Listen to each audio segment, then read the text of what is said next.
Hi everyone, you're watching The Art of Scumming. Thank you for tuning in. It's excellent to have you here as always. And today we're talking about Total War Warhammer 3 and specifically the changes that have been made in the new update pertaining to faction potential. So we kind of already knew that this was sort of a thing that just kind of happened in the background. Factions were given a certain potential at the beginning of every campaign, and it kind of dictated how they were going to expand, how they were going to react, etc., etc.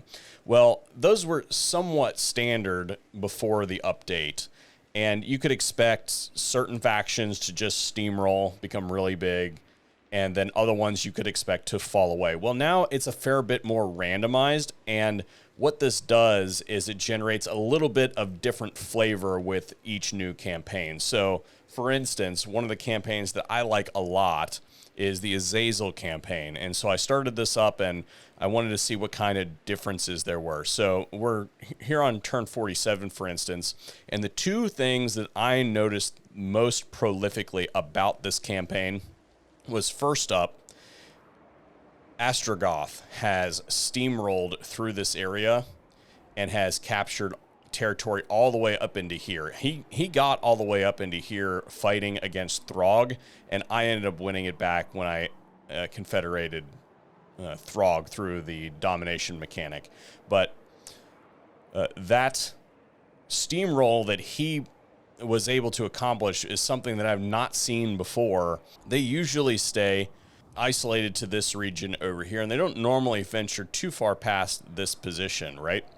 The other thing that I thought was really interesting was how Wulfric has expanded. Now, again, with his war with Throg, he expanded quite a bit out this direction, but I've beaten him back a little bit. But you can see that he has captured all this territory down into the Empire even.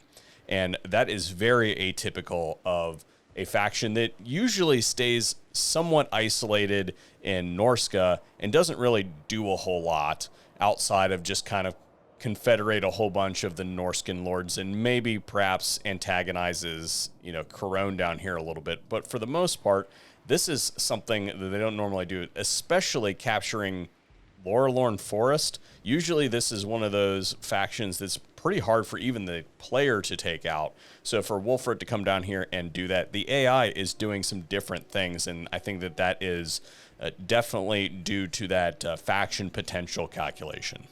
Switching to another campaign, we have Nikari coming over and making some serious moves well into the Empire and consolidating a lot of territory. He was doing a lot better until he lost his base territory, I suppose. But for 45 turns, he's been kind of burning through the region, and I was surprised to see that. And quite frankly, that's not something that I'm used to seeing.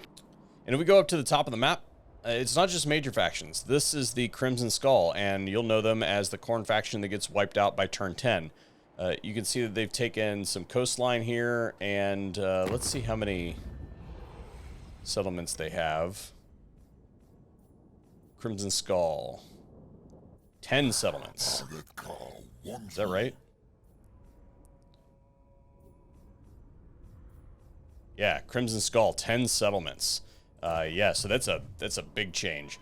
So the whole purpose of this video was to showcase the change in faction potential and how much this can shake up your campaign compared to what you're used to. And this just increases that replayability factor, making sure that your campaigns differ each time you go through them. So let me know what you think about this. Sound off in the comment section down below, and hopefully we'll see you on another video here at The Art of Scumming.